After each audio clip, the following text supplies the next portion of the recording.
any in the premises or in the pool. I then saw a report from the police, a release from the police, which spoke about checking the pool and the premises since last night, and then saying this: the command center in Regional Division Number 3 was contacted and viewed footage showed that Adriana entered a red and black Ram motor car bearing registration number PSS 4684, which drove off in an eastern direction heading towards Vredenhoek. Now, if they have that footage, the police, and they put it in a statement here, they should immediately release the footage. I don't know why there is a delay in releasing this footage, because this is very inconsistent with the entire story. If you viewed footage that showed the young lady entering into a car, you gave a specific car number and the color and the make of the car, and it drove off. Then release the footage that you viewed. We want to see it too, as a country. And the family would want to see that too. How, after this person left, well, this young lady left, did her body return to the pool? Something is wrong. And we have to get to the bottom of this. And we're not going to rest until that happens. And whoever is culpable, if there is a cover-up, people will face consequences. We're not going to tolerate this. This young girl should have never lost her life. And as the president said, there'd be a thorough investigation, and wherever we find transgressions, there will be consequences at every level. At every level.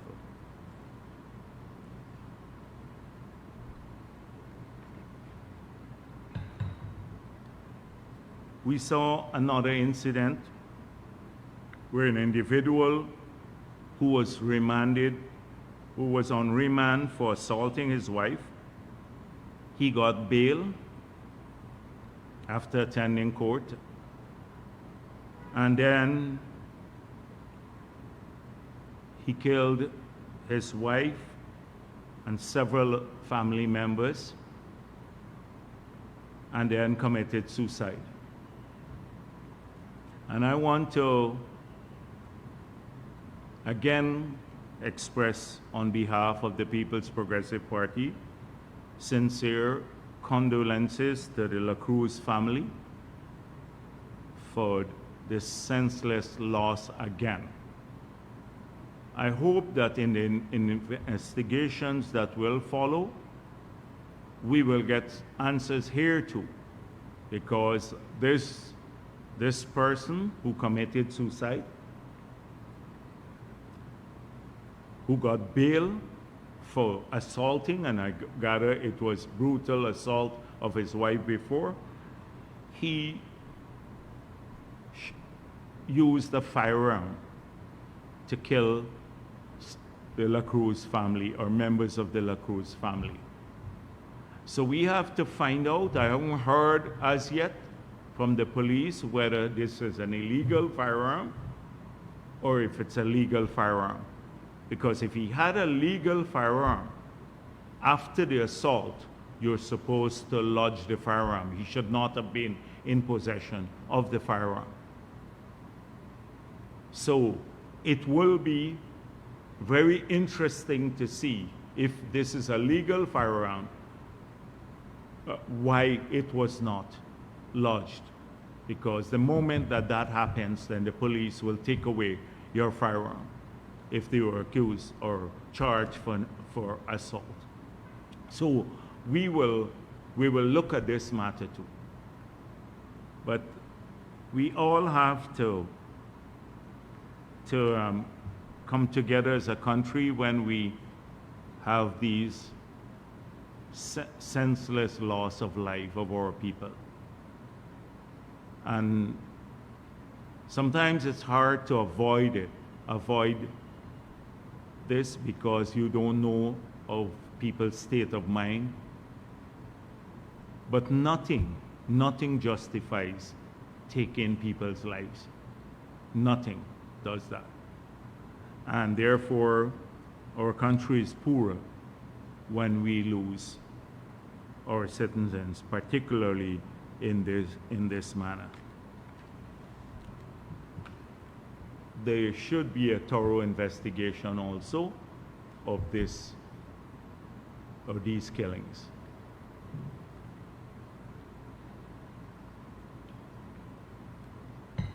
Last week, I spoke of several ideas that we intend to pursue in the next 5 years. And I urge people to send in their thoughts on these and other issues. We shared with them a number, and we asked them to send in WhatsApp messages and also to submit any ideas they have in writing. And so we have received in writing over 100 different submissions and about 1,500 on WhatsApp so far. But not 1,500 suggestions, runs into thousands, just that 1,500 different persons took the time to share their ideas. And I want to thank them for the effort that they took in sharing their ideas. We remain open to additional ideas, and we hope that people will share these. Whether they reside abroad or in Guyana, it doesn't matter. We appreciate them sharing their thoughts. A number of people ask questions of us. So some shared ideas, and their ideas range across almost every area of national life.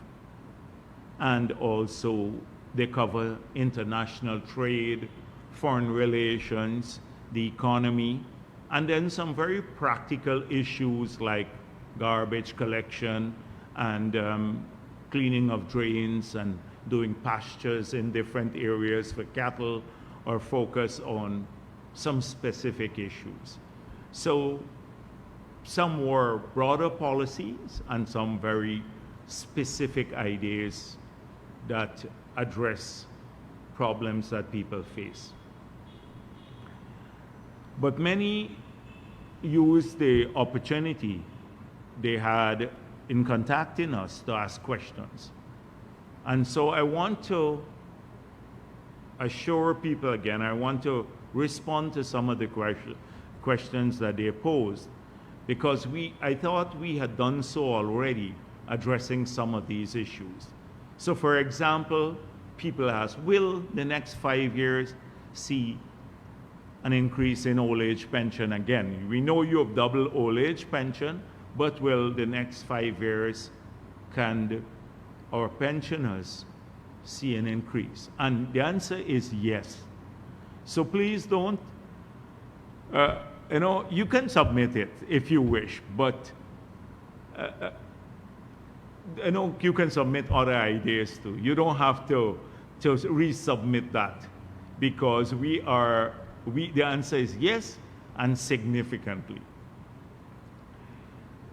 Will the children grant or the Because We Care grant increase from 50,000? It was 0 when we got into office, it's 50,000.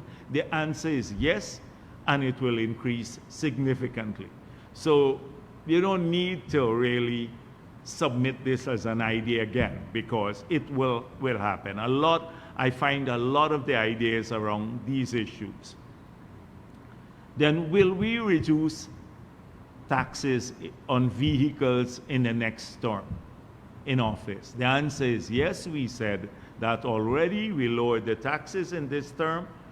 It didn't go because we still have this issue of overcrowding on our roads, but we've made it clear that we will do so in the next term. And that includes, let me answer this, because about 50 persons asked whether it's on double cab pickup too. The answer would be yes. So we don't need that again as another idea because it will happen. NIS pension. NIS pension did not increase at the same rate as the old age pension. As I explained, we had issues at NIS. They were paying out more in contributions than they were receiving. They're paying out more in benefits than they were receiving contributions. And therefore, the solvency of the fund was at stake. We are committed to putting money into the NIS to ensure that NIS remains solvent and being able to pay its benefits to its contributors into eternity, well, into the long run. So we've done that already.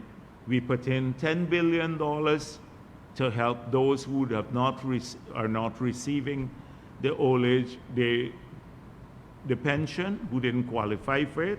And I explained last week that we are going to be increasing our contributions from the Treasury to the NIS in direct transfers, not through payment for public sector employees, but through direct transfers, so they can increase the NIS pension in the future.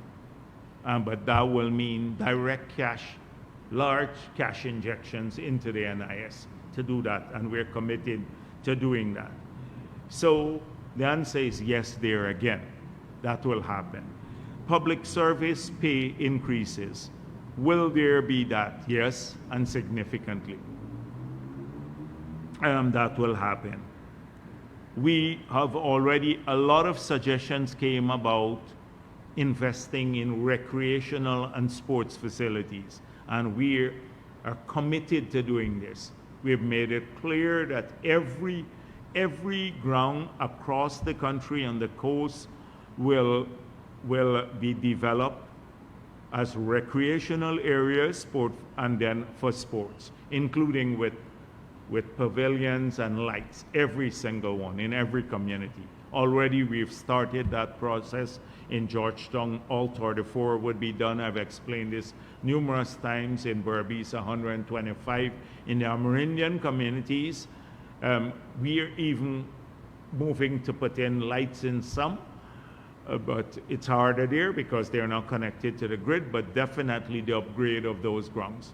And we've given 2 years in a row subventions to the villages to do that, and I suspect when the two shows come again, they will get more subvention to keep upgrading all of these sporting facilities and recreational facilities in their villages. So that will be done. So the suggestions around these areas are good, and they're already part of our plan to continue to address these in the next term. A lot had to do with drainage and irrigation and flood control, a lot of the suggestions. And so I had explained at length our plans for managing water, flood control and water management along the coast in particular, the big investments that we're making in the Hope-like canals that will drain both communities and also farmlands, but would allow us to better manage water through these areas. The huge number of fixed pump stations and mobile pumps that we're acquiring, so that we have a capacity along the coast that should we have flooding in any area, we can swiftly move the mobile pumps into those areas and get the water out. All of those investments are being made, and it would run into maybe $1 billion, close to $1 billion, of which the bulk of it will come from the LCDS resources that we've garnered. But I think people want not just to hear about those, they want to hear about internal drains. So this, because we got a lot of comments about the internal drains. So they were, for example, saying what would happen in internal drains. Like in the city, we also have major problems here. So the focus in the next term will be a lot on internal drains, but also putting in concrete drains in many of the communities. That's the next focus. Like how we focus in this term a lot on community roads right across the country. So a lot would be on community drainage in the next term, because we need to do that. A lot of those drains, internal drains, are blocked up. If you go around the city, we help in the city now because the city council does absolutely nothing in terms of drainage. So every year the public works would give out hundreds of contracts for people to clean the internal drains. Up to a couple of days ago, we spoke with Minister Ejel. Actually, it was yesterday, and they're going to do that again throughout the city and many other communities to do internal drains, desiltings, etc. But the more structural work would have to be done too, because a lot of the drains are blocked up. People have filled there, like if they built a bridge, they've just solid cast the bridge there, and so you don't have, the water doesn't flow easily. Here in central Georgetown, you see it in many communities. So we'd have to do major restructuring to get this done, but that's part of the plan too. So I can understand it, the concerns, because I see a lot of it came in the suggestions that we had about internal drains. And if you listen to me, whenever I've gone out a lot, and I spoke of it here again, the president has spoken about it, the ministers, we have increased the subvention to the NDCs. We have given almost every one of the local government bodies in the country a mini excavator for them to get focus on internal drains and to clear these as a priority focus. But the more sustained work would have to be done in the future through putting in concrete drains that can easily be desilted, and you don't have the same vegetation, overgrowth of vegetation, which chokes up these internal drains. This is a major issue, and it came up a lot in the suggestions too. So I want to assure people, we've been talking about this, we've already started working, but it would be significant sort of investment in the next term in this. Garbage collection and garbage disposal, major issue for us as a country. I want to return to this issue and talk about the city and the pileup of garbage and what we'll do about it. But for the country, we're talking about building several in almost all the communities, or at least in every NDC, to have an area where they can dispose of garbage away from the communities, and also to build their capacity to collect and transport the garbage to these facilities. We've started off by giving tractors and trailers, but now we're evolving this year. We're going to buy a number of compactors for these communities, starting with the most populous ones and the tongues, the 10 tongues across the country. We can start with those and giving them more compactors so they can easily collect more garbage and dispose of it. And through this subvention, higher subvention, which we've started giving, they'll be able to operate these facilities, to find drivers and gasoline, etc. Because that's normally the problem with many of these local government bodies. They don't have the funds to operate the equipment to collect garbage. So this is part of the plan. We already have started rolling it out. It will be rolled out in earnest in the next 5 years. So I can understand this preoccupation of so many people because they see this is a pressing problem now, but that will be addressed. The investment in more parking spaces. And this is vital, not only to get the trucks off the road and off people's parapets, so that's why we're building these government facilities where you can go and park for a fee if you're a businessman and you have trucks and heavy duty equipment, etc. You can be parking them by the roadside. So, but we're working at that, but also parking for people. And so in the city, we're going to be focusing heavily on the concrete drains, but also on upgrading between the edge of the road and the drain wall, the curb wall, because now it's mud all over the place. So most likely these will be done with the concrete pavers. So you allow some vegetation to go through, but you have hard surfaces throughout the city. Apart from the investment in, like what we have done on the railway embankment, you have additional parking there and many parts of the city. This will go all the way to Kitty. We're thinking about 10,000 parking places, spaces for people in Georgetown. And that would be, and we can achieve this easily if we upgrade parapets on the roads and stuff. So people, if they come off the road slightly, they still have a hard surface on which to go. It's part of our plan in Georgetown and part of the beautification plan too for the city, but not just trees, but also upgrading parapets. And it's not just a Georgetown plan, it's for the country. So this is a really good suggestion, and a number of people, we appreciate the ideas too, because they just don't mention parking, but they're also suggesting solutions behind it. We can't put all of that in the manifesto, but definitely I can assure you that this is a priority focus for the future. And then better zoning, that is another suggestion.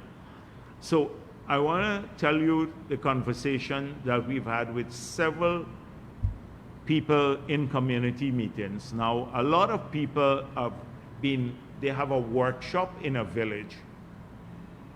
They've probably had that for a long time, say welding or spray painting, or they're processing some, maybe fish or something. But right now, the communities are growing and people are intolerant to that sort of thing. And so the people who are running these small operations or small businesses, they want more space and they want to move out. So how do we help them to move these commercial ventures? And a lot of this happened because of the lack of zoning in the past.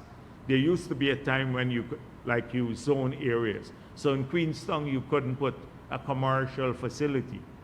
But then all of that, in the tough years, everything fell apart. And so we are thinking about how do we help those business owners to expand their business, but not do so and harm people in the villages or the wards in the city.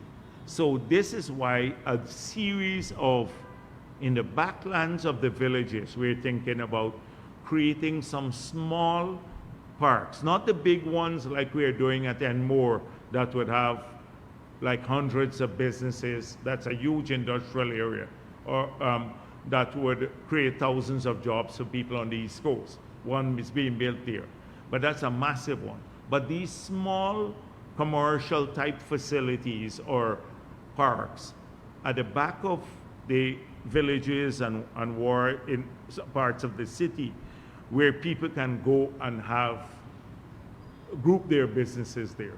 So it's not going to affect people in their homes. This is an idea we've been toying with for a long time, and I think the time has come that we start exploring it, because even the people who are reluctant to move out, sometimes the business owners don't want to move out, they complain. Now they are seeing the benefit of doing that. because they need to grow their businesses. And so they can't do that with a neighbor. I was in Clombrook and people complain there, Ansgrove, Clombrook, and last Sunday I went to about 11 villages and talked to people, just drop in an impromptu way and talk to people, and it was a big complaint.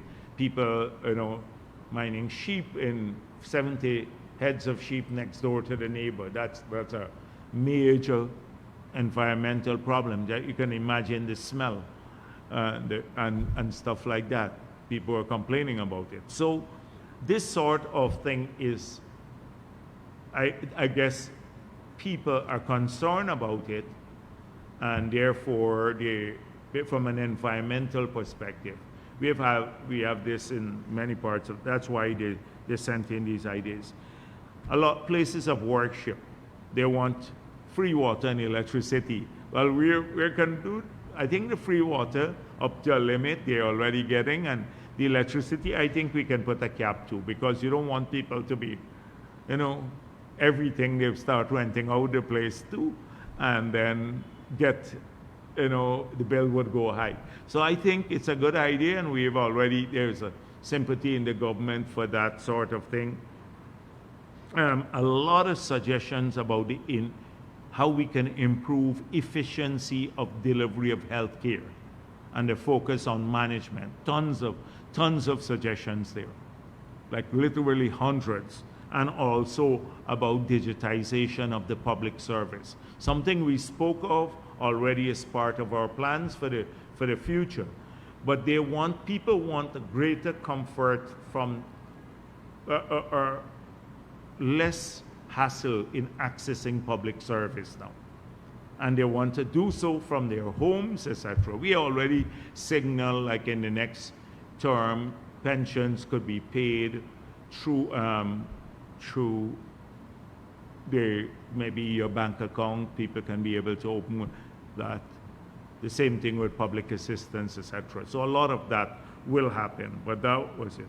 Will the cash grant continue? The answer is yes. The cash grant, we had various suggestions about how much, the magnitude, but I can assure you that it will continue, and it's not a one-off thing. About school feedings, transportation for school kids, we are looking at that seriously, how we can help with this. We already signaled that we want to absorb more costs that parents have to pay to educate their children. And the costs now, we're taking over almost tuition costs at every level, writing exams. Now we have to look at what additional costs.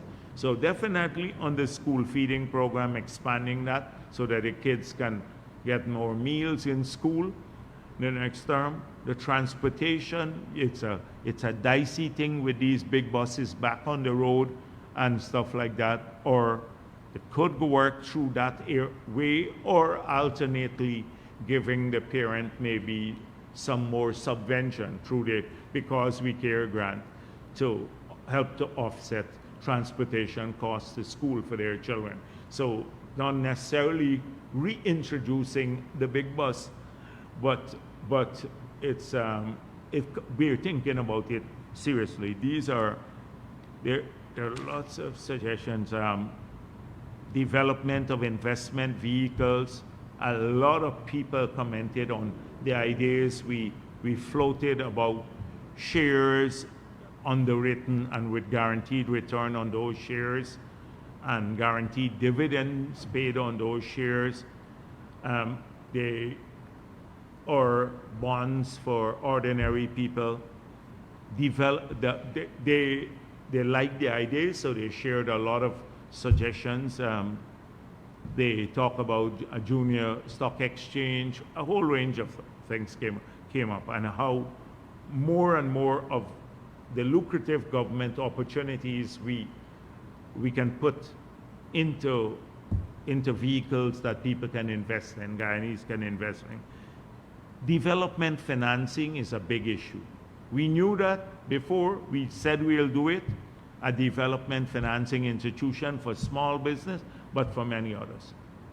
And that's there. More lands for small farmers. I dealt with that at the last time. There's land for small miners, innovation hubs, several ideas on taxation, support for livestock. All of these came in. So we know now from the suggestions that the things we are talking about are on the right track.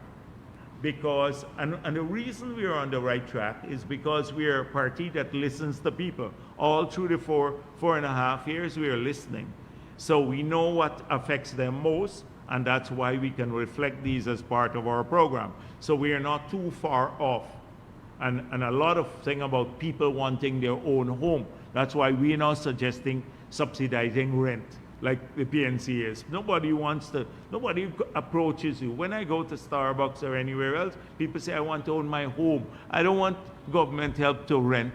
Nobody says that. I want a piece of land. I want to get some assistance to build my home. That is what people are talking about. And that is what we intend to do. So because we're that connected,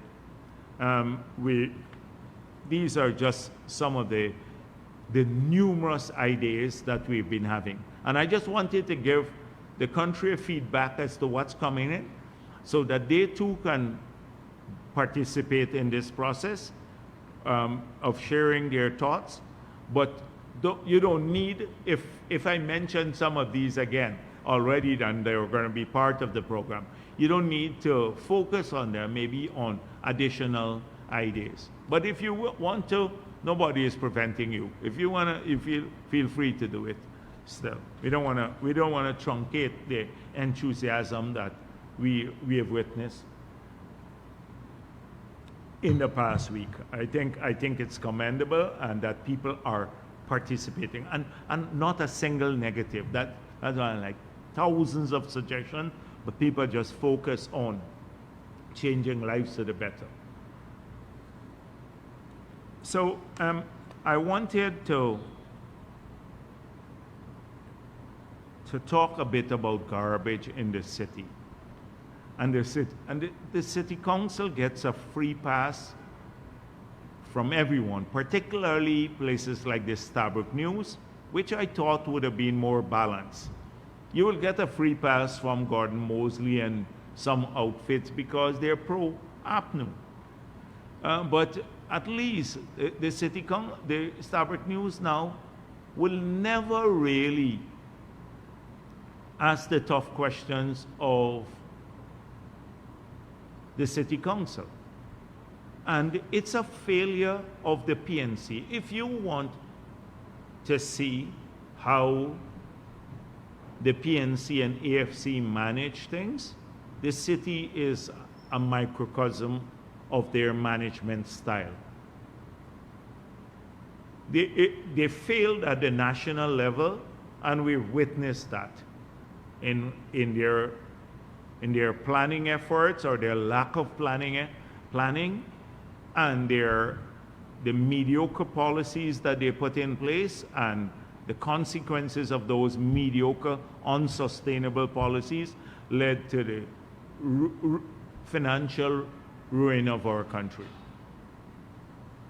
They were so unsustainable that they led to a massive accumulation of debt because they had to be financed. And so people think we are far away from their management style. Just look to the city council. Every cent of revenue that they collect, it goes, you don't know where it really goes, because they're not building roads, which is their responsibility.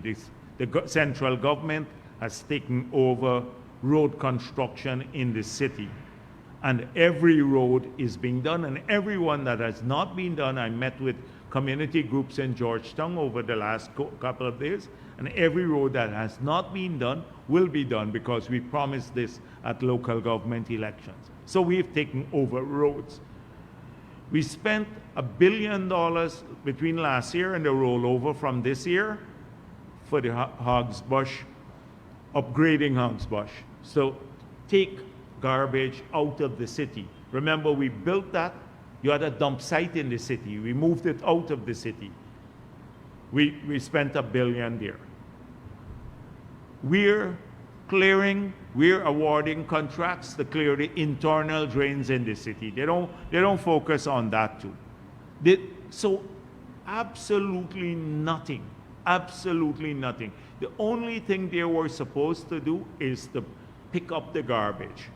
Pick up the garbage and take it to the dump site, because nothing else they don't focus on. No other service. We've taken over the health the recreational facilities. I told you we're doing all of them in the city, upgrading everyone, all 34. We're now putting in parks in the city. If you go on the seawall, they upgrade almost everything in the city. The entire beautification program, the new parks, parking space, etc. Billions of dollars invested in the city. Nothing from the city hall. They collect a substantial sum of money. So they are very selective. They claim they don't have money. That's every time they claim they don't have money. But they don't have accounts, proper audited accounts. So they will not even prepare the financial statements so you can audit how much they collect and how much they expended and what they expended it on. Because if you don't have audited statements, you don't know that. You can't verify, not just collection, but you can't verify your expenditure and whether it was dedicated to a useful purpose. So that's not happening. And they have a small account. We can do it for the whole country. Prepare the accounts and have them audited. They can't do it there. That's typical PNC style. And therefore, let me give you an example. So under APNU, they put in a container fee. So you have to pay $5,000 for every container that's landed here. The money is collected every month. The Shipping Association writes a check to the City Hall between 25 to 30 million. I was talking to the Private Sector Commission, and they told me $25 to $30 million over 9 years now. So they've collected over $2 billion from just that fee that they introduced. But you don't hear anything about it. 9 years now, they've been collecting it. They introduce on the APNU. Every month they get $25 to $30 million in a check. That's $300 million. Just like that. You don't even hear about it. I'm not even sure it's reflected in the accounts. When I heard of it, I'm surprised. I have to ask our councillors to see, because if you don't have audited statements, we don't know where it's going. This is a huge problem. So now we have this big pileup of garbage in the city. They know it's election time, so they just leave everything on the street. They just leave it, hoping to create dissent, like what they were trying to do by trying to increase valuation now for properties in Georgetown, so people end up paying higher rates of taxes before the elections. And you know who they would blame? The PPP. Everything is PPP. So they would go around in the communities and say it's a PPP's problem. Then when they failed at that, they tried to make it look like they were trying to help the residents of Georgetown by waiving the interest on fees. And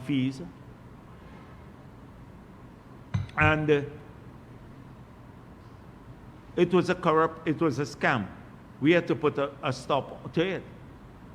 So every day, the residents of Georgetown must think about it, that you have the PNC, AFC running City Hall. They're a failure. They've been a failure at the national level. They're a failure there too. They complain about everything. They're not accountable. They don't focus on the citizen. And had it not been for central government massive injection into the city, this would have been a very different place. So the president we can't allow the city to deteriorate, even the garbage. We're going to focus on upgrading roads, parking, everything else, lighting in the city, I told you that we're purchasing 100,000 lights. We announced it 2 years ago that once we get closer to the completion of the gas to energy project, we will put in these lights across the country, in the city too. We are procuring 100,000 lights, so street lights would get going everywhere. All of that would be done by the central government. However, we can't allow this state, the Georgetown, to be in this messy state. And the president has just put together a task force comprising members of the public sector and private sector, including civil society, to tackle this problem. We'd have to do it even if they don't collaborate, because they don't collaborate with anything that is positive. They always come up with negative issues there. We'll have to do it on our own, just clean up the city. And so that task force will start working shortly. The president has already put it together. We can't allow the city to deteriorate. That's what they would like to see happen, so then they can go and blame the government or the PPP. I spoke about the Le Repentier Cemetery some time back. I'm pleased to say I spoke with Edge Hill, and already, I think 60 contracts, small contracts, have been awarded to upgrade the roads. We do the drainage, then you would have lights in the cemetery so people can drive through. And then hopefully, we can do other things to upgrade the cemetery, plant some trees and into that area. It's a major issue for tons of people. I told you I did not realize how much people related to that, because tens of thousands of Guyanese have one of their relatives buried there, and they just can't access. They don't have any way of visiting or anything else, and we recognize that because we've listened to people, and that's why it's being done there. I want to talk a bit about on Monday we tabled a piece of legislation that I promised a while back. It has to do with giving us the tool to address comprehensively the cause and the consequences of any oil spill we may have. So there has been a public debate for a while about the adequacy of the insurance to cover oil spill. First, the Exxon has $600 million of insurance. That's the first line. Then a $2 billion parent company guarantee. And there's been controversy whether that should have been capped and it's adequate. And then, of course, recourse to the assets of the company, which is substantial now. 10 billion, maybe over that, of billions of dollars, US dollars of assets for the company. So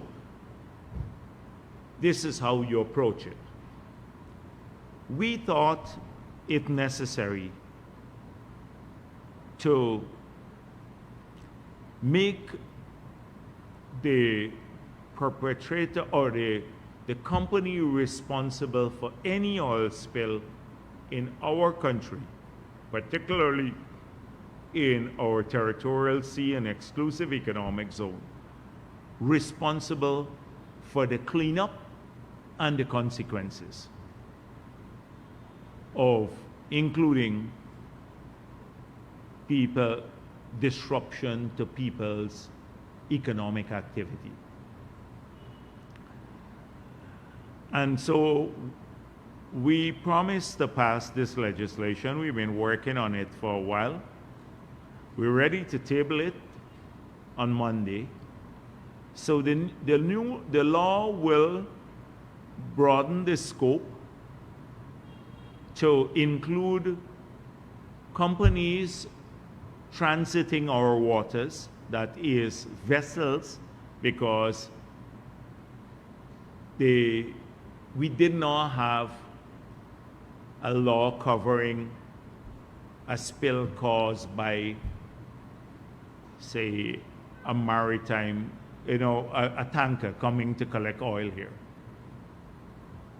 We were focused only on the environmental permits for the operators and those who are in the oil and gas sector, from the production perspective. But the transport, there was no coverage. But now the new law will give us that coverage, so we can hold responsible not just those who produce petroleum, but also those who transport it, should there be a spill caused by either of the two parties. So that the first thing is that it expands the coverage. Second is that it holds them responsible. So there's no cap on the liability, because you're responsible for cleaning up the spill and you're responsible for the losses caused by to the country and to people. So in the law, we build in almost like a mediation mechanism where people there would be a board established with 2 persons from the government and 1 from the responsible party, and they can resolve if there is a claim that could be resolved there, but it's not binding on either of the parties. It doesn't take away their right to go to the High Court of Guyana to seek recompense. So they can choose to bypass that mechanism and go directly to the High Court. Say a fisherman is affected, they can go directly to the High Court, or they can go to the board.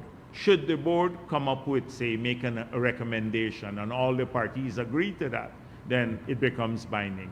Should either of the party not agree, then it's not binding. They still can go to the High Court.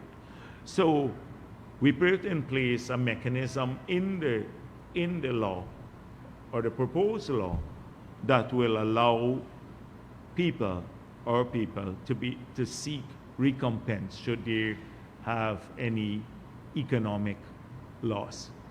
And of course, the company would have to be responsible for cleaning up the damage caused. So it's a very important part of what we promised. Remember, we promised to improve the entire framework for managing the oil and gas sector. We will come back in the new term on some more qualitative issues.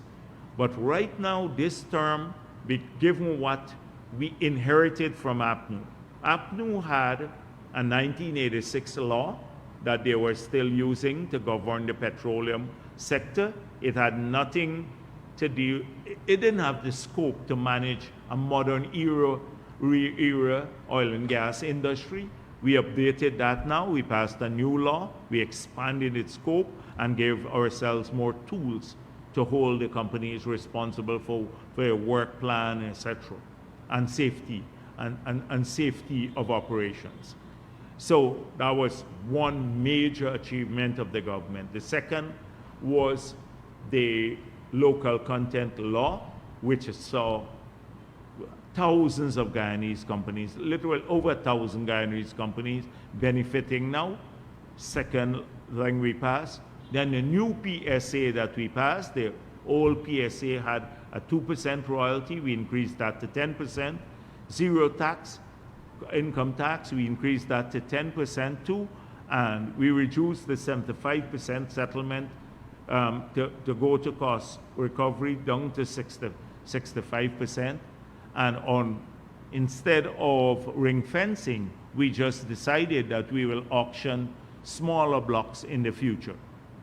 So we changed that substantially in the new PSA, and then we put some huge fees, of course, signing bonuses for you to, if you get a new block, and then also penalties for not complying with your work program. That is financial penalties in those. That's major. That's major, and we got that done. So that was the third element of the framework. First was the new law. Second, the local content law. Third was the new PSA. The fourth, we went to auction, but then we realized that because we didn't have the first two elements at that time, that is the two pieces of legislation, and we didn't have seismic. So we had to auction the blocks as is, where is. So whatever information we had. That is why we went to tender. We're now in the process of concluding, hiring companies to shoot seismic data for all of the outstanding areas that we have available. So the next time we go to an auction, we'll have seismic data, which would make the auctions much more, hopefully, interesting to people, because then they can buy the data from the data banks and then review those, and then on that basis put in their bids at the auction. So that's will happen in the new term. Then we passed, we upgraded the NRF to put in a penalty for non-disclosure, 10 years jail term for the Minister of Finance, or non-disclosure of receipts. That's unheard of anywhere in the world. And then we strengthen the entire process for managing petroleum reserves and the transparency surrounding the process, so that every cent will have to be appropriated. We remove a direct charge from the consolidated fund that APNU had, not on the consolidated fund, but from the petroleum fund that APNU had, that they could have charged expenditure directly to the fund. We said, no. You have to appropriate it first. It has to go through Parliament before you can utilize any money from the fund. You can't go and charge the expenditure directly to the fund, which they had. And so once it goes to Parliament, you know it has to be on a piece of paper. Everyone has to debate it so the country knows. So a lot of that has happened, and we intend to move further to refine. So building capacity, now monitoring a lot more. The headquarters would be built soon. We already have a feed to the dashboard that Exxon has now that shows real-time operations offshore, what's happening there, production, etc. We have to build an independent capacity in government. And among the young people we're training, there are lots of young people in that ministry now who are several around going training in different areas, that they'll be able to productively have a second look at all of these things. So we better manage the sector in the future.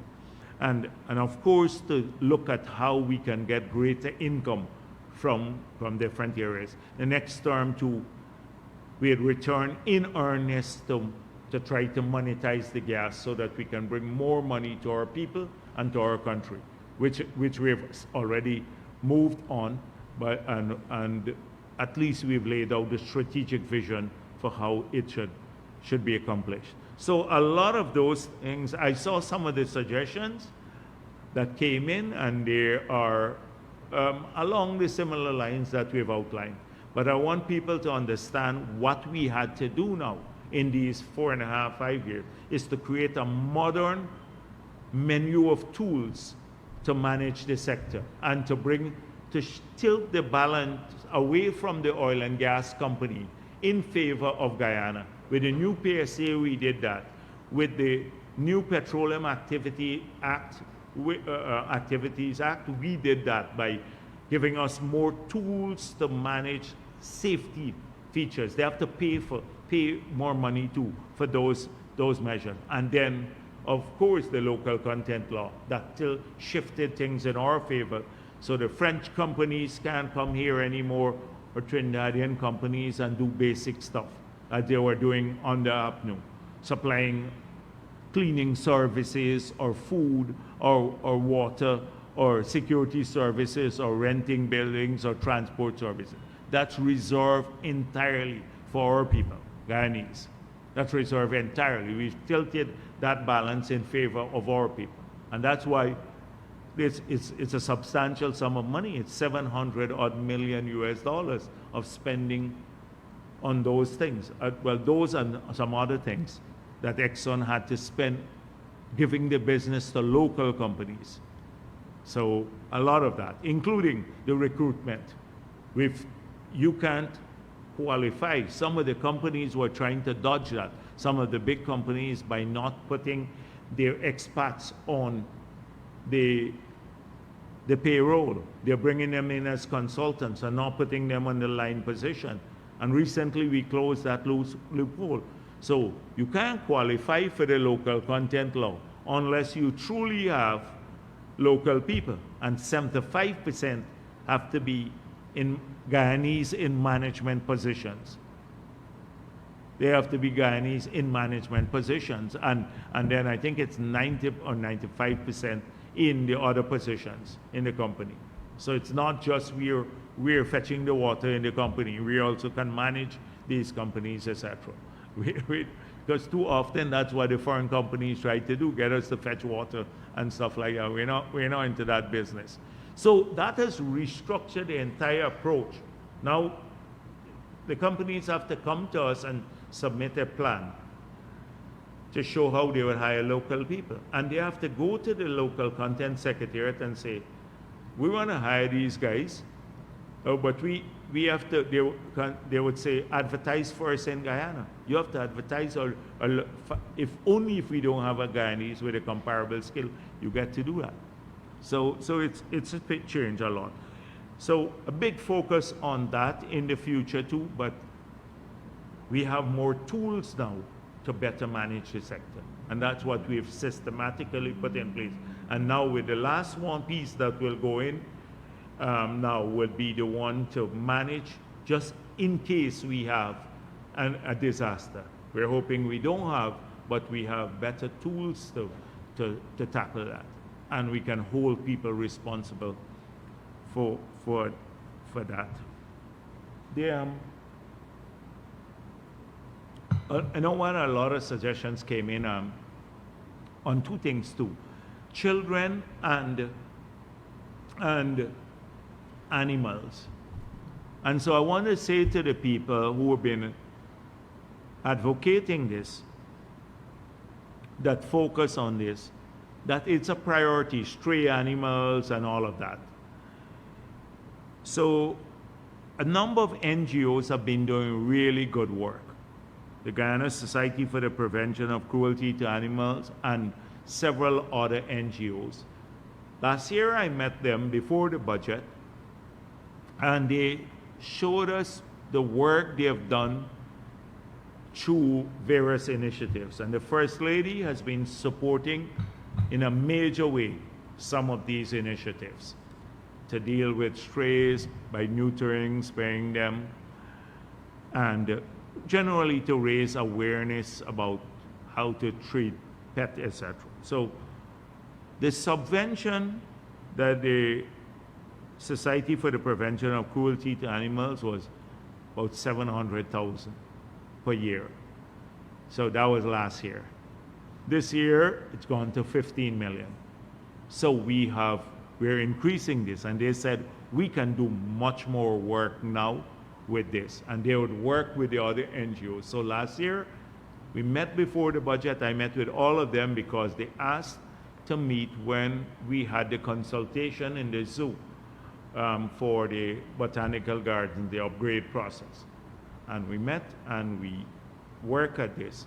So we are prepared to support them and any other group that will address this issue, because it is sometimes a major problem in some communities, the strays and all of these things. And a lot of these people have been doing really good work, but I think they have been underfunded. And so we are hoping to correct that. We started this year, and we are hoping to do that. And then, you know, ChildLink and Blossom Inc. Blossom Inc. These are two NGOs that have received substantial subventions increase since we got into office, because they do a lot of work with children, like the child advocacy centers. They do their forensic interview for children who are abused. They offer counseling. They're there to work with people, you know, follow the case through the court, etc. They've been doing like hundreds of interviews, literally, when kids are abused. So we've been working with them too, apart from the expansion of the program under the Child Care and Protection Agency. So these NGOs of that nature, I think people were asking about that. Would they get more help from government? And we said, our answer is yes. Once they do something that is useful to our society, and particularly in relation to our children, then they can count on the full support of the government, now and in the future. So I just wanted to address those issues.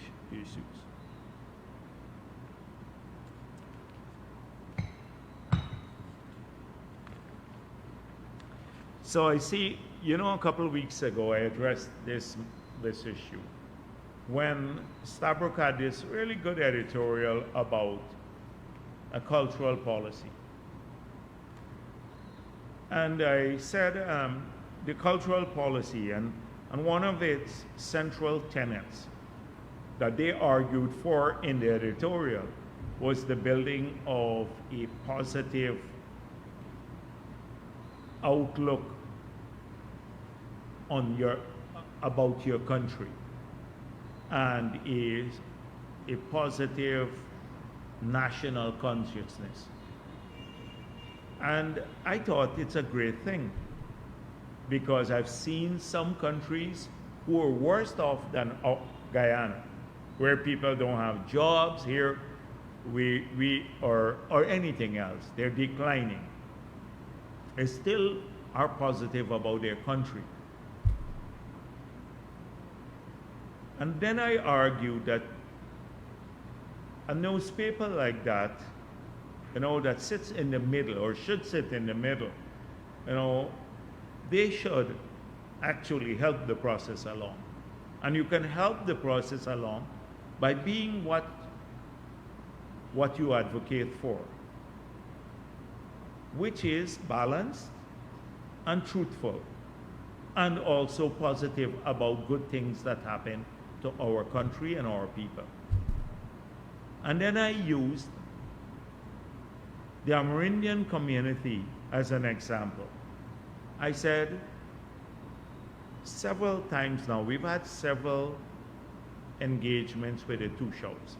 I'm not going to go back over the long history and about the progress that Amerindians made in Guyana from the days of exclusion, absolute exclusion in the early 90s, because I know I was Minister of Finance at that time, to where they are today. And I'm not going to trace the entire period of progress in communities or the inclusion or rights agenda or everything else. I'm not going to do that today. I will just go to last year's example of the NTC. And if you check the same Stabrook News, you will see that for the 5 days that the two shows stayed in Georgetown, we had 242 villages, two shows, senior councils, right, every head of CDCs in Amerindian communities, all here, all positive, happy that we're talking about grounds in their communities, or a new grant Some of them got 34 million. The lowest got, I think, 14 million from a LCDS grant, doing large number of projects, everything, healthcare, etc. They chose in those 5 days not to reflect a single one of the other two shows or a positive view about what was happening in their villages.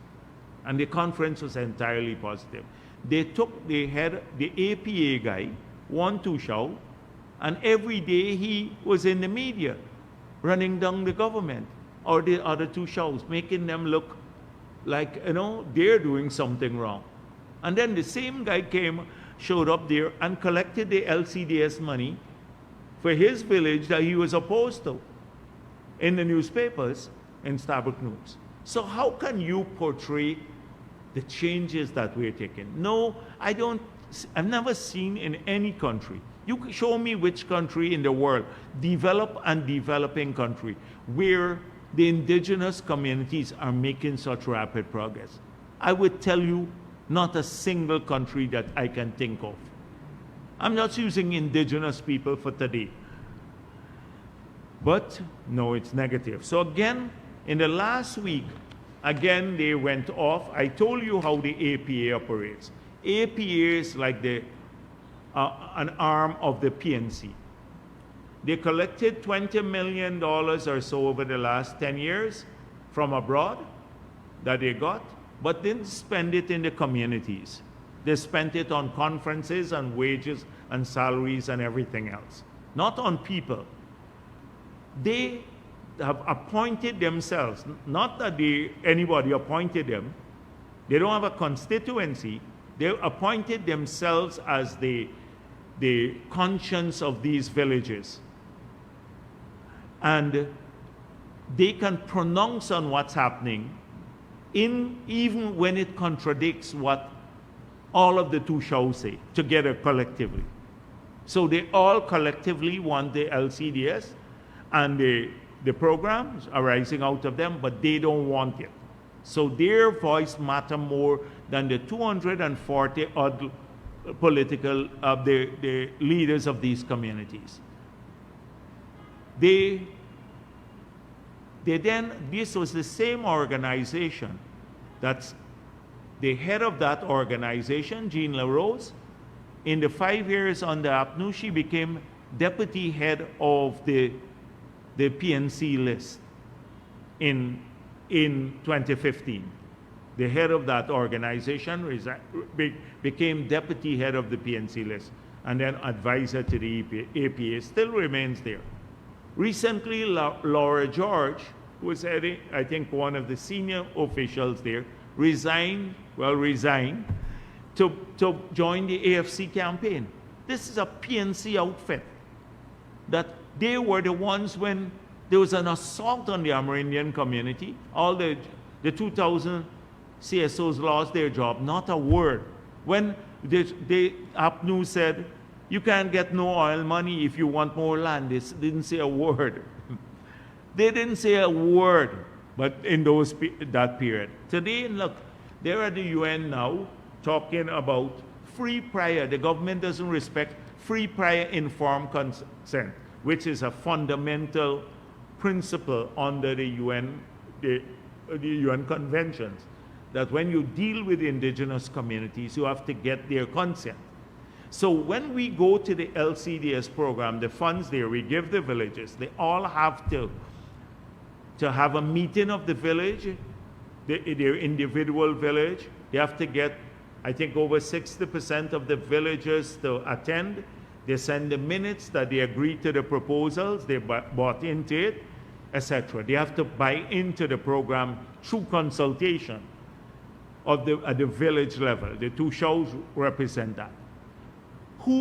Where do they have the consent? How do they practice free prior informed consent? They don't go to the villages, but they speak on behalf of the villages and try to kill anything positive. You know what they want? They don't want is the 10 billion that has gone to these villages through the LCDS program in 2 years alone, and have funded nearly over 1,500 contracts. They don't want it to happen because it makes their party look bad, the PNC, AFC. That's what. But this week again, all you would think that the APA is a mainstream unit. They would never, Stabrook would never, ever interrogate the APA and say, what are you really doing with your money? Why don't you practice FPIC? What about these conferences? What are your salaries here in Georgetown? You're a Georgetown-based NGO. Why is it that all the other two shows don't subscribe to what you believe? And then look at the progress in the community. Just go and talk to the people. But they have a voice. And then repeat all the garbage. So this is how you build national consciousness about, positive national conferences. You undermine it. I had to come back to this today. You undermine it, and then you lecture people. You stand on a lectern and you lecture the rest of the country about what we should do, what policy we must have. But they undermine their national consciousness. And this brings me to the next point. I don't want to deal with it. So Stabrook News says, again, countering social media. This is another editorial. I'm just moving a little organic because they're connected across. I didn't want to make it a major point. I agree that we must counter social media misinformation. It's dangerous and it's misleading, and you can have criminals mislead people too, as we've seen in this country. We've seen serious criminals misleading people by offering tokens. So you can have that, but they mention, for example, more than ever, media houses need to engage in fact-checking. This process can act as a check on information accuracy. For example, Stabrook News examined claims made by the Vice President regarding the still incomplete Bamia Primary School. So they mentioned me in the editorial since I got honorary mention there. But what was I getting at? They were not fact-checking me about Bamia. My point was not whether every classroom was functional or the step was already covered with maybe tile.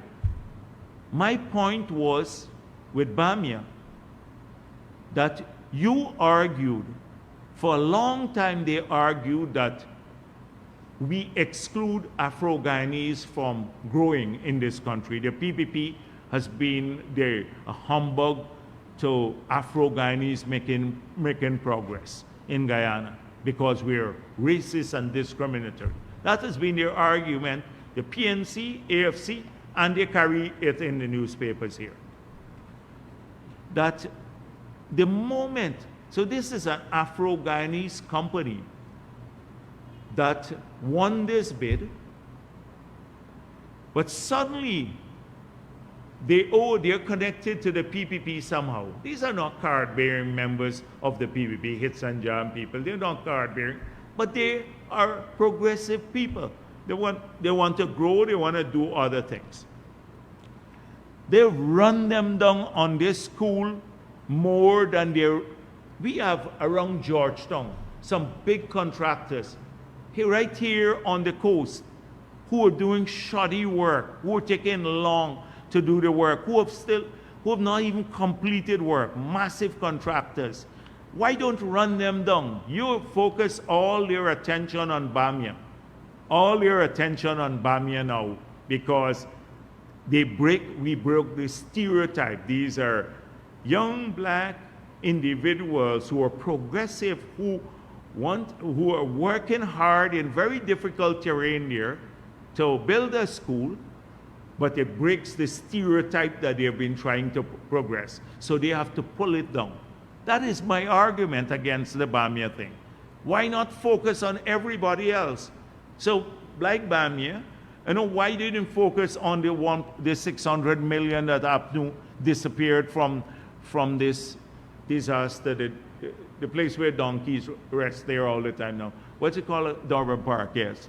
Durban Park, the donkeys sleeping ground there. I see a lot of donkeys in there now.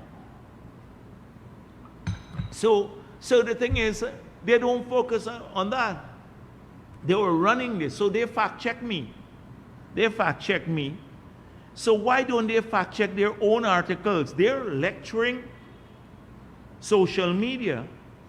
Now, oh, we must fact check social media, but you need to fact check some of your own articles that you're writing.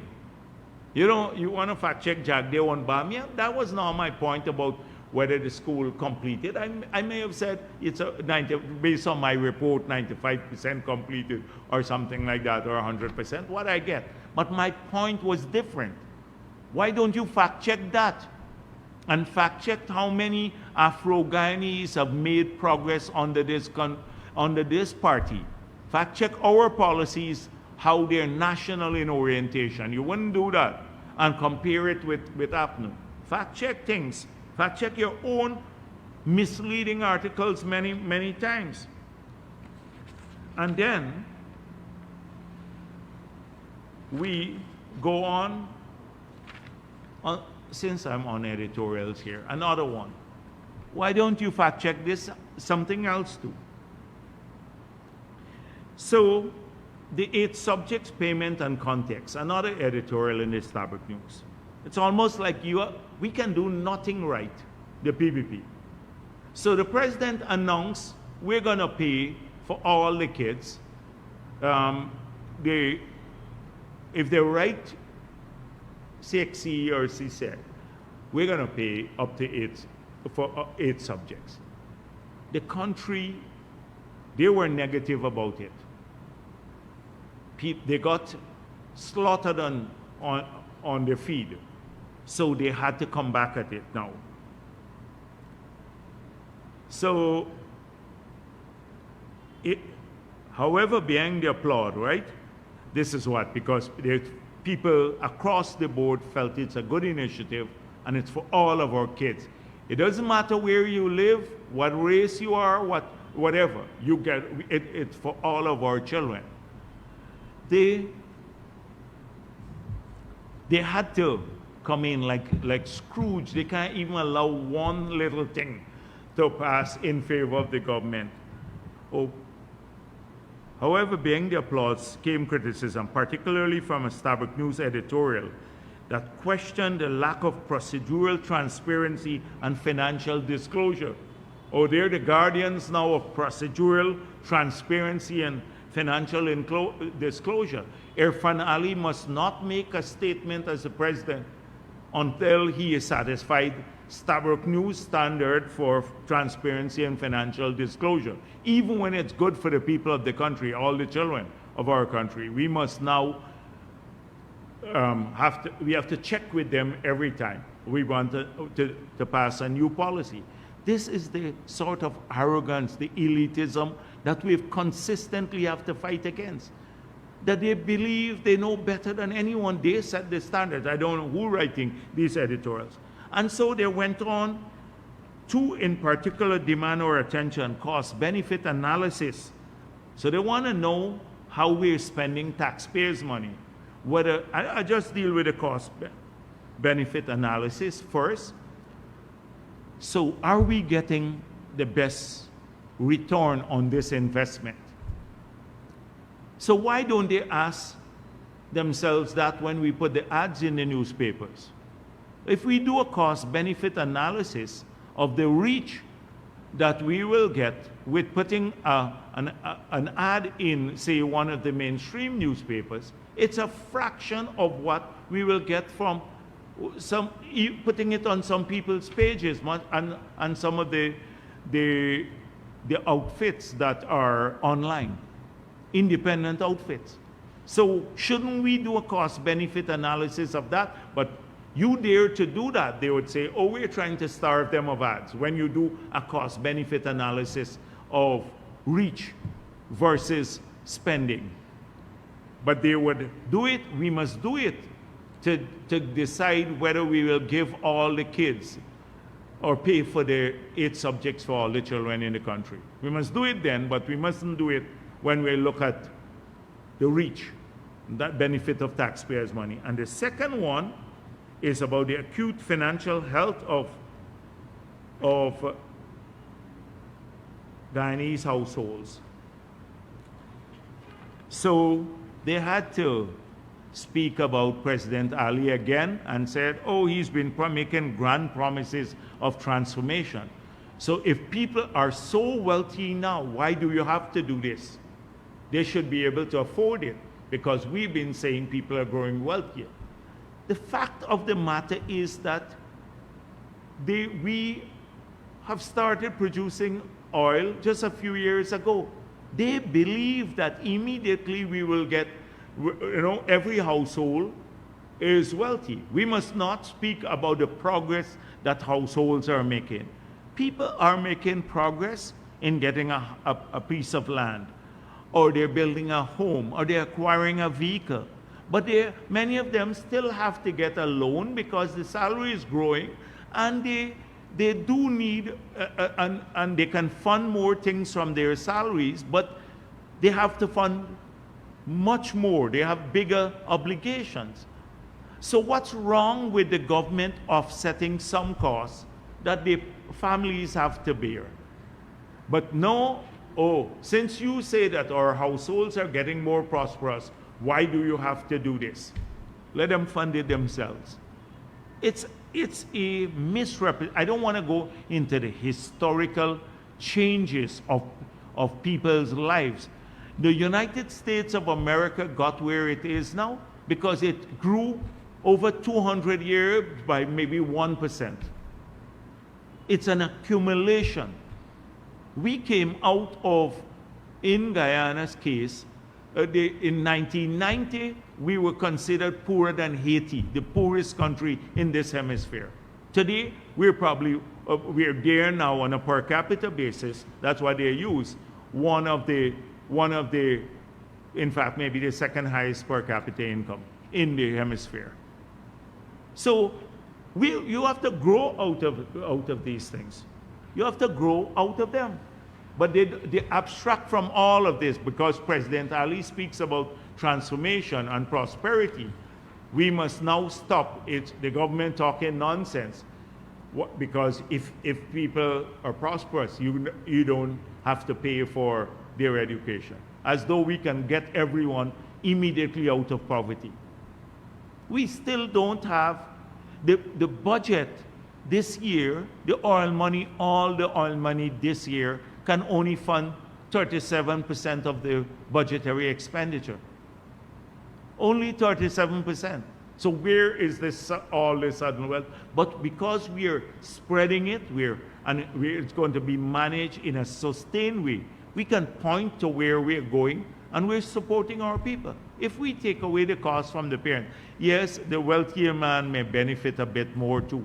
But then when you start doing the means test, this is precisely why Chedi Jagan removed the means test from old age pension. Because when you started doing the means test, people started cheating. They cheated. And we said across the board, if you're there, you reach 65, you get the old age pension.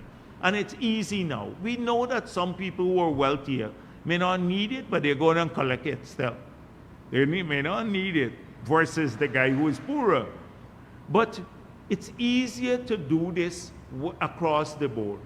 And then people can't say you discriminate. If we start doing it, say only the wealthy children can, or poor children can get the 50,000 because we care again. Soon, Apple will jump immediately on it. Look, the PPP doing it, racist. It's racist. That's the first thing they would say. You know that. Whether it's true or not, that's their first line of argument. We do it across the board. Now, yeah, some parents are wealthier, but it's easier. And it's a way that we treat our children the same way. That we treat them the same way. Now, you don't have, so they mentioned about, we were subsidizing already, but it was only for disadvantaged kids. You know, a lot of those kids had to jump through hoops to get the subsidized payments for their CXC. And then some of them, because it's determined at the school level, the wealthier people got it and the poor ones didn't get it. Because, you got bias in the system. So now we remove all of that. So no school teacher can decide, you're my favorite parent, I'll give you, I have 15 to give out, I'll give you the 15 people I like the most, and the others wouldn't get it, regardless of whether they need it or not. Everybody gets it now, all of them. That's what we were aiming for, to treat our people equally, everybody, and with less burden. You don't have to apply for it now. You know the government is paying. If you're doing it subject, the government just pay for it. You just, that is, every day it's a little nitpicking. They don't come up with major policies. It's like the opposition. They don't have a single policy. Every day it's about what we are not doing well, but they don't have anything. They will do it better. They didn't do it. I don't want to say the word, but anyhow, they didn't do anything. Couldn't do anything. But now suddenly they're very advanced. And so, again, everything can make it look bad. Now, I saw this thing about the report that came out from the State Department, and a big hullabaloo all week about it. And so last week, I saw the Starbuck News article, and I thought it was a good article, balanced, and I did not respond to it Thursday last, because I read the report, and I'm seeing very different things than they saw. So they pointed out to the problems. They pointed out the problems that we have, the report. Some of it may be inaccurate information, a bit unfair, but on the whole, I thought was a fairly good report. But they would choose to highlight only the negatives. So for example, so I asked my staff today to print out some of the thing from the APNU era, and you almost saw a wholesale cut and paste from the APNU period right into the 2025 report. So let me read the 2019 one. It says, Guyana National Risk Assessment 2017 found that it has a medium to high money laundering risk. Unregulated currency exchange houses and dealers in precious metals and stones pose a risk to Guyana's AML CFT system. Other sectoral vulnerabilities include the banking industry and unregulated attorneys, real estate agents, used car dealers, and charities. So a lot of that came back to the 2025 report, but mostly we'll take it in the 2025 report and post it. So it says, oh, this is PPP legacy. Historically, the primary sources of laundered funds are narcotics trafficking. This is 2019 report, and real estate fraud. However, other illicit activities, including human trafficking, gold smuggling, contraband, and tax evasion, are also sources. The licensing policies and procedures of Guyana's unsophisticated banking and financial institutions increase the risk of drug money laundering. All from 2019, common money laundering typologies include large cash deposits using fake agreements of sale for non-existing precious minerals. I wonder who they're talking about here. The cross-border transport of concealed precious metals. I want to avoid payment of the relevant taxes and duties, and wire transfer fraud using compromised email accounts. This is all 2019 report. So I saw Shira Duncan and others jumping up and stuff like that. This is from their era. They talk about the authorities report non-cooperation by stakeholders with SOCU and lack of capacity within SOCU hinder its success at prosecutions. So people were not cooperating with SOCU. That's why they didn't get any conviction. I can go on. And so a lot of those things got brought here to the new report. Nandalal was griping a little bit about how it's unfair and all of that. For me, that's the order of the day. So I think it was a positive report when you learn to read these reports as reports that have a continuous bias. They're systemic and often written by lazy people too sometimes, because they just cut and paste. You know that well. That happens in Guyana a lot. People cut and paste a lot. So here are the sides of the report. It speaks about Guyana, the 2025 report now, the parts that they didn't highlight. Guyana has shown commitment to working with international partners to address the drug trafficking. Full stop. Right? The government collaborated with the United States to increase seizures in 2024, especially for cocaine.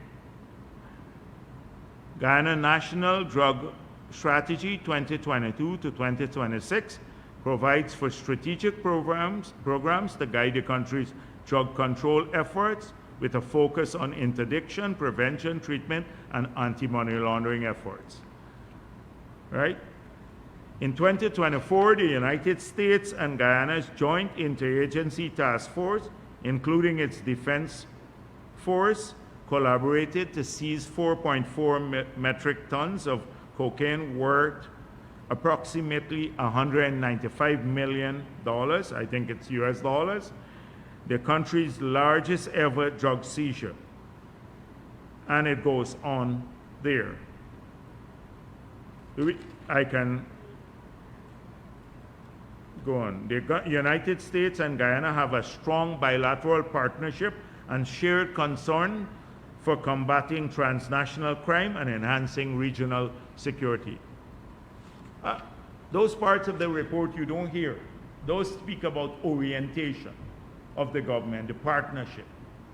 Fact is that, yeah, people, and for example, you know, it mentions in this report as a negative that some of our soldiers, in two separate incidents in July, 4 GDF officers were charged with trafficking a total of 213 kilograms of cannabis. So what did it show here? That when we find people in state agencies who are involved, they get charged. It mentions in the report too the 200 odd charges that were Brutus, the investigation and the charges he faced. So when we find corruption, even at the highest levels in the police force, you have action taken. But imagine those 213 kilograms of cannabis. We charge our soldiers, 4 GDF officers were charged. But now we're faced with drug smuggling, cannabis coming in from the United States in the barrels here. Because they've made it, now you can smoke marijuana almost anywhere in the US. It's free. You go down Manhattan now, it's all smelling openly of marijuana. So something that we're taking enforcement action here against is now a lawful activity in parts of the United States of America to use that. And it gets smuggled through barrel, and a more potent form of marijuana now coming in through barrels into our country. We have to now deal with drug trafficking from the United States into Guyana. So a lot of these things have to be read differently, you know. But of course, Mosley and who were the others, and all of the others, the Apno, the Sherrod Duncan, etc., they thought they have nothing else to talk about. So they have to jump on this issue. They jump on the issue in Linden for a while, and then that didn't pan out the way they were trying to get the family and the others to go down a different path, which is a destructive path. And the people are sensible, and they prefer to await the investigation and ensure that a proper investigation is done. And we made it clear, if people are culpable, they will face consequences. And we have a commitment to do that. As I said before, when I sat here and spoke about Brutus, and I had to defend, they said nothing will happen with Brutus because he's close to the government. When we charged Brutus, they took Brutus's side. But if we could do that, hold someone at that level responsible for transgression of the law, we can hold anyone, any police officer responsible for their action once it's unlawful, at any level. At any level. And that's our approach. We have credibility. Look at when Granger was selected the 4 deputies. He said he was going to select people who are unbribable. That was his word. Unbribable. There were several accusations against those individuals. They actually sent them off on leave. And what happened? They had some internal investigation and nothing came out of it. You check, just Google it, period. Google what happened there. We have great credibility in taking action against transgressors. When they, as I said before, on East Coast, when they, at Golden Grove, that young guy was killed. The policeman is in, yes, he was killed. The policeman is in the lockup now. And when the family won compensation and they wanted to appeal it, we said, no, we'll give the compensation. We'll pay the compensation out because, you know, if he lost his life and the court awarded him a sum of money, we will respect it. That is our approach. You remember the incident. It slipped me the name of the youngster who lost his life. So all week long I see them jumping up. They have nothing else to do about this report out of the U.S. We have made enormous progress in all the fronts on transparency. On the money laundering front, we have strengthened our laws. We have some great assessment from CFATF.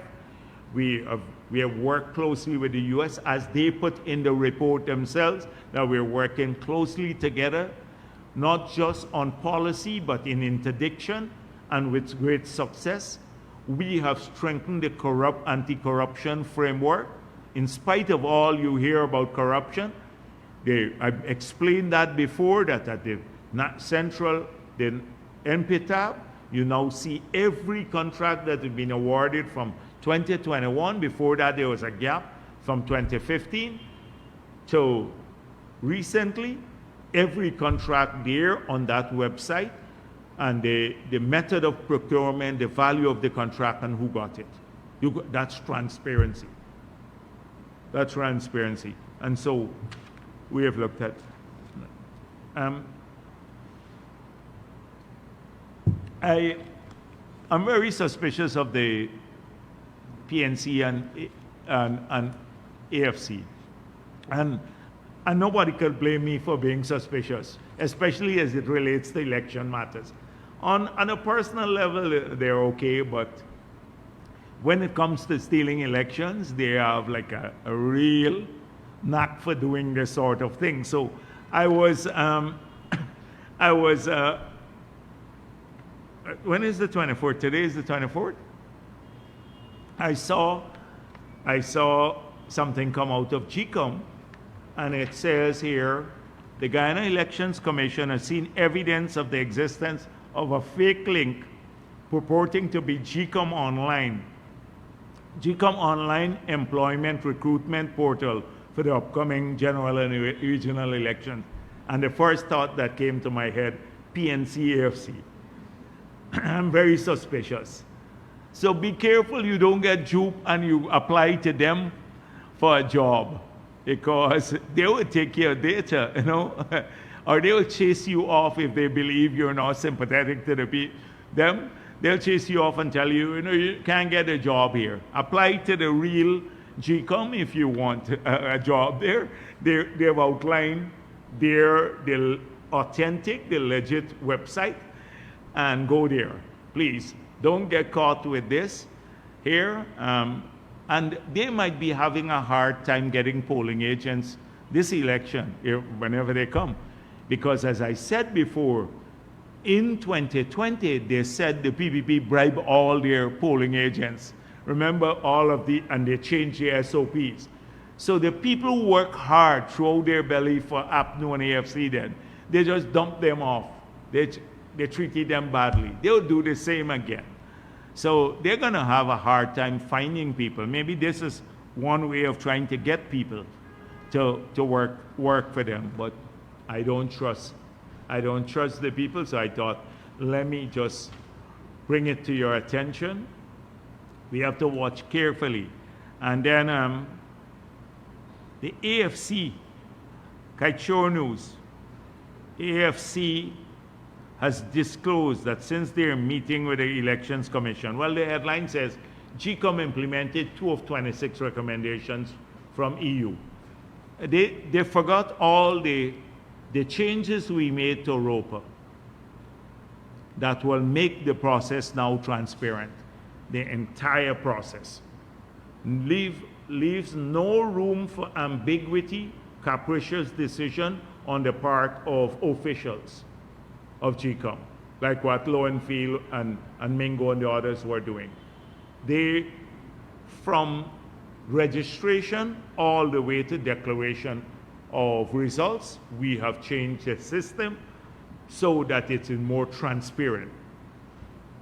And so now you know they can't decide to move polling places all around to suppress people's voters, even APNU voters. Say you want to suppress APNU's voters, you can then say, I'll move a polling place if you have to vote in South Georgetown, I'll move your polling place to Kitty, like what they tried to do in the last elections with Fowles, moving voters from Fowles to the neighboring village to vote in Paradise. That's what they tried to do. Then, even within the communities, they move it far off. So we said in the law now, it says 400 per polling place, so you have fast movement of people. For every 400 voters, you have to have a polling place. So we don't have big lines and stuff like that. And it has to be within a certain proximity of where people live. So it's comfortable, they can come out and they vote. That's what we wanted. They have to then randomly place the polling, not the polling agents, the presiding officers or election day officers. So you can't handpick a man and say, I know you're sympathetic to the APNU, so you go into this area, like you go into Dolphin School. Or so you have to randomly place people now. So you have a random system. You don't know where you're going if you're trained as a presiding officer. So if a party tries to stack up with their sympathizers to hope to use them to steal elections, they can't do that anymore because it's random placement. Thirdly, we have made it clear on the count. You have to publish the SOPs even before you start. So once the counts take place, everything has to be published online before you start tabulating at the regional level. So every Guyanese, by the night, would see the post up. They can take out their calculators. They'll calculate even before they start the regional tabulation. We would know what's going on, like the political parties knew. Like by 3 a.m. on election night, I knew we won the elections because we had our SOPs in the majority of our SOPs and where they were going to come from. We didn't have a few, but we knew where they were coming from. So a lot of those were our strongholds too. And so we knew we won the elections. And but every citizen would probably be able to know that by the following morning once it's posted online. We have to be careful. We talk to GCOM that the fake, they have to authenticate the documents that are posted, and you have to have a secure web portal or something like that to ensure that people don't try to hack the system or anything like that. Of course, you would have the manual ones, so you can't get away with it. But we have to be cautious about that, so they'd have to have strong cybersecurity to ensure that that happens. A lot of those things, they haven't seen any changes now. That's AFC and the others. The recommendations that the organizations from abroad were making historically is that we should change the model of the 331 at the commission. But that model did not create the problem. Who created the problem? It was the secretariat, the staff of the secretariat. It was the technical people who tried to steal elections in collaboration in favor of the PNC AFC, or guided by their leaders. And Nigel Hughes could talk about everything else, EU recommendations, but he hasn't finished his study as yet. You remember he said he's doing a study to see if they tried to steal the elections? Up to now, he hasn't completed his study to see if they actually did try to steal the elections. He didn't know. But Pato said he had the SOPs. My boy Norton, too, all said the same. He said the same. He had the SOPs. He locked them in Congress Place away. But, of course, it was a lie. Norton is, anyhow. So they're competing. Norton and Nigel Hughes are competing to see who could be more radical. I saw they're using the unfortunate incident at the funeral there to play out their internal politics in Linden. And so that's a tragedy. They should be respectful of the people, etc. They choose to advance their own political fortunes by using the tragedy. Had nothing to do out of concern for the people there. So it's all a game for them. So I gather that reality is striking home now. I think they recognize that it's a disaster. I saw a story from last week's press conference. So I just clicked, someone sent me the story, I clicked on it, and then I look at the thread, the comments, and about 500 comments about the greed of the AFC and stuff. And then I saw some feeble Laura George went in with one comment and people gave her a telling off. But almost of the 500-600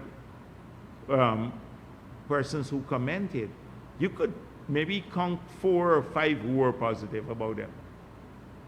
And people thought it's the AFC greed and everything else, And these were their own supporters. I'm not talking about PPP supporters. PPP supporters, we don't care too much. I said here that the AFC will crawl back in. They would realize that on their own they can't do anything. They will crawl right back in. Trust me, they're going to find some way. They're going to come up with something to resume the talks. And eventually, but they will still want to share how many jobs they will get, how many boards they will control. That's what their conversation is. How many jobs, how many boards, how many CEOs of government agencies they will get, how many permanent secretaries they will get. They don't even think about, hiring permanent secretaries as politicians. Like a lot of the permanent secretaries we have now are not card-bearing members of the party. But they're already thinking about which person to put there. Like Sherrod could be, I don't know what. You can't put him anywhere near money. But you can't put Sherrod Duncan anywhere near money. I'm thinking about what? It's tough. But yeah. So that's what they're focused on. That's what you're gonna hear soon. They're back at negotiations. They're back at the table again. Quietly now, but they're still back at the table. This is gonna happen. They can't go alone. They know that. They would even make a disaster. And together, it doesn't matter. Together, it doesn't matter. And they're very concerned. They continue with this vile attack against people who have expressed support for the PPP. Suddenly, they're all sorts of things. Criminals, they're everything else. When they were with them, they were church choir boys. But now, once they support the PPP, suddenly they become criminals. So it is, there is desperation, though. It's desperation. People think it's vileness. I think it's worse. It's not, they would be vile because they're desperate. They know it's a groundswell, and there are lots of the people who are even criticizing us. There's some of them who are reaching out to us, so they know what is going to happen. Well, I don't like saying that about foreground, but it's because you have to work for everything. You have to work. Every party has to work and can be arrogant, but they know what's going to happen. So you're going to see all sorts of things happening. I'm going to end here. Thank you. Good afternoon, Mikhail Rodriguez for Daybreak News. Last night, 12-year-old child lost her life at the Doubleday Hotel on the West Coast. The police... I dealt with that matter at the beginning. You were not here. I would suggest that you listen to what I said about the police having to address that issue. They said they have a video that showed this child entering a vehicle. They gave the number of the vehicle and the make of the vehicle and its color. So if you viewed the video footage, you must release it to the people of this country. We want to see it. Dr. I Jagdeo, would like to see it. my concern, or the people's concern, is not specifically that instance. Linden, the Henry boys, the police have been dropping the ball, and this government has been taking the brunt of the attack for continued failures by the police. When will this government deal with the reforming of the Guyana police force, and will that be one of the commitments for the elections coming? I dealt with the issue at the beginning. I made it clear that if we could have, right here, we were told by the AFC and the PNC that Brutus is an untouchable. Brutus is an untouchable. Nigel Hughes called for international inquiry. He said Soku could not do a professional job. The Ramjatan made the same sort of statement. Mr. Norton and the PNC did the same thing. We took it seriously. There was a Soku investigation. He was charged, 200 odd charges, over 230 charges were laid against Brutus. He was one of the highest ranking officers in the police force to face those charges. And in fact, maybe the most charges anywhere. We have demonstrated in every case that we're prepared to do impartial investigations, and whenever there is a transgressor and they break the law, we're prepared to take action against the transgressor, whoever that person is. We have great credibility in doing that. So I can't promise you today that there would be no incident in the future. I can't promise that. How could any politician promise that a policeman who is now located in Madhya will not treat people unfairly, or a policeman on the road will not try to solicit a bribe from somebody who is speeding? That's why we're putting in security cameras. But how can I promise that, or any politician? But the only thing you can promise is that if you find the act, an illegal act, is to take action against it. But you can't promise to stop it. How will we promise to stop? Nobody is in the mindset of everybody. You think we would have known that the 4 GDF officers who were smuggling the marijuana, the chief of staff or Irfan Ali as commander-in-chief or anyone or his commanding officers would have known that. They would not. If they, by its very nature, they would do it secretly. So, but when they were caught, and we showed, we had the balls to really deal with it, to charge him. Unlike what happened in the past, unlike what happened in, that's what I was explaining. We had the courage to deal with it. So that is what we promise all the time. We can promise. But there are many, many good people in the police force and in the army and in the security services too. And so whilst we go after the people who are breaking the law, we must also give full support to those who do their work honestly and with diligence. Good afternoon, Dr. Jagdeo, Sharvin Belgrave with Culture News. The IMF oil price revision suggested low revenue for Guyana than was projected before in 2025. And it noted that the oil price dropped from January to now by 4-point-something%. I think it's 4.04%. With this trend, is this a worry? Is this something that the government will take with the 7th and 8th project coming on stream when assessing to see if we can get some more fiscal benefits? And is Guyana still safe, in a safe position without ring fencing? And if why, what is the guarantee for future projects? You know, you're wearing my patience thin, because every week I've been answering this question about oil prices. And so let me quickly go through this again. The numbers I said to you even last week or the week before, I said to you when these projects were launched, the price was around that we was bandied about was $50 per barrel. The price is, with that, at $50 a barrel, if your break-even cost is between 25 to 35, depending on which project, it was a feasible venture. The prices went up all the way to $100. They're in the $60-something range now. So yes, it affects naturally. If the prices fall, they would affect the quantum of revenue that you will get.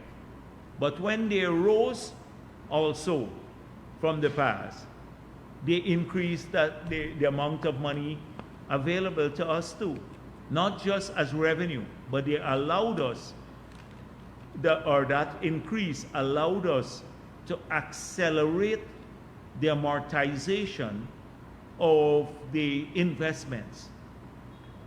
So I explained this at great length. I don't want to go back through that again. So what's your point? Yes, oil prices go up and down from time to time, but tomorrow something happens and then it could go back again. So what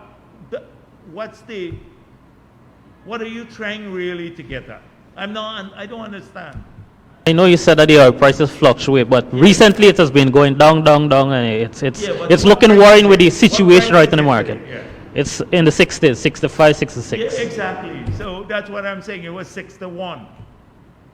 It was 61 2 weeks ago. Went up, back again. It fluctuates. So what's the point? That's how markets work. What's the point? And if government is taking the trend seriously, or they're worried, or they're safe. Of course, every day we watch this. But I told you already, I outlined all the consequences of moving oil prices for the amortization of the investment, for the fiscal flow, right, to the treasury, and for viability. All of these three things I dealt with in the past. So I can't keep repeating those over and over again, because I've dealt with how the movement in oil prices affect these three fundamental variables already. It's just that I don't know. I know you have to look for a headline from the Kaichor News. Glenn Lyle must be looking there. Our president, future president. I saw he said he'll be the president too. Boy, there are a lot of madmen in this country. Anyhow, so the thing is that I don't know what you're trying to get at. If you ask me, yeah, prices come up, and quoting the IMF doesn't add a new dimension to the argument. The argument was oil prices fluctuate and they have consequences for various variables, and we are examining all of these.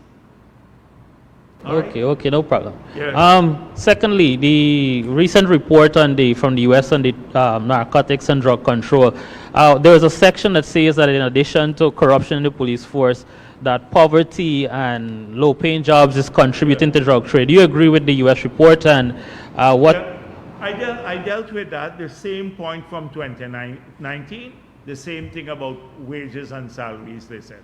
It's cut and paste from 2019. The thing is that, personally, I don't believe that when you deal with drug dealers, wages and salaries have anything to do with them. Because if that was true, some of the wealthiest people would be the cleanest people in the country.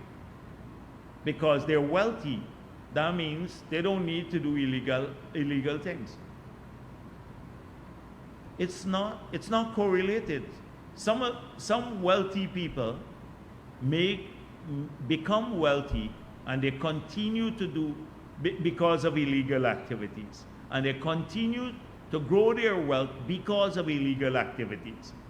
So in the United States of America, where the salaries are substantially higher for customs officers and immigration officers, you think you don't have corruption among them? So what would they say there? Right here, we had a man who was found by the US government, who was well paid, he was working in the embassy, who was in a visa racket with the locals. You remember the past, right? I remember some Carol or something. I think that was his name. Right here. What do they say about that? The United States of America, substantial amount of drugs go into the US. President Trump has made it his, almost through the campaign, etc., spoke about fentanyl getting into the US, killing a lot of people. But how does it get into the US? It breaches their borders too. With all the law enforcement that they have, it gets into the United States by breaching their borders.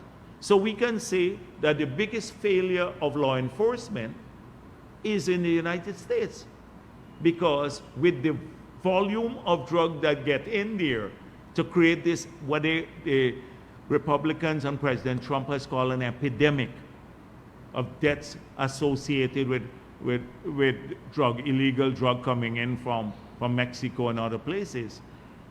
How does that happen? It's a failure of law enforcement, we could say that. So people have to examine these things. This self-flagellation doesn't work. And so it works well for Kaichor News that looks at a headline and try to blame us for everything. But it doesn't, I don't, having had a longer view of these matters, and I've dealt with this, I spoke with several, President Bush, and also Obama and Hillary Clinton right in Trinidad and Tobago, talking about the very same issues. So we've been at this a long time. My third question and final question. I know the world as a whole is battling global warming, but every time it rains, parts of Guyana and Oh, even the God. city gets floods. Is the PPP government working on any long-term solution? Or let's say we know that you can't avoid certain things, but just to prevent these flash floods that are affecting persons. So you can't link global warming with the failures of the city councilman here in Guyana. Oh God, how is like Glenn Lal saying global warming is because Exxon throwing hot water in the ocean? Global warming is a consequence of the concentration of greenhouse gases in the atmosphere.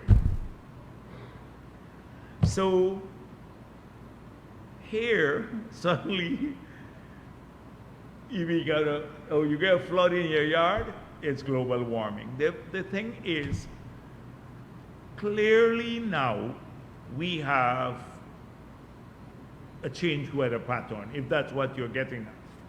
So you can have more water now in shorter periods. That's what I was trying to explain to people, why we need to build a capacity to pump the water out, because you can't wait on gravity flow.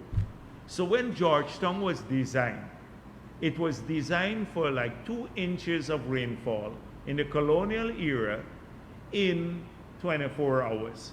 That's what I'm told. And that is with gravity flow. At that time, Main Street, where you see the boulevard, the walkway, that was a canal. Where on Camp Street, those were canals. They were not like the footpath that you have there. They were big canals. So we had storage in that area. So we've been filling up these canals and reducing storage between the tides. So you can store the water, and then when the tide shifts, the water goes out naturally through gravity flow. We're filling these up all the time historically for the last maybe 50 or 100 years. So our storage is reduced. And on top of that now, the rainfall that you got in the past, that you will get 2 inches in 24 hours we can handle, but you can get maybe 8 inches in a single night. So if that happens, it will create major problems. The water has to accumulate. It can't flow out. So it accumulates. And therefore you have to pump it. And then even when you try to drain the water, because so many internal drains are blocked up, you can't, the water doesn't flow easily out. So you may have the drainage canal low, that is the major drainage canal low, but then the distribution canals still fill with water. That's why we're putting in this, the pump that we built at Lilendal can help to pump out more water faster. It will bring major relief to South Georgetown, that's connected with that big canal, places like Sophia and Lilendal and all those places. It will make a big difference there. The pump station that just completed by Lilendal there.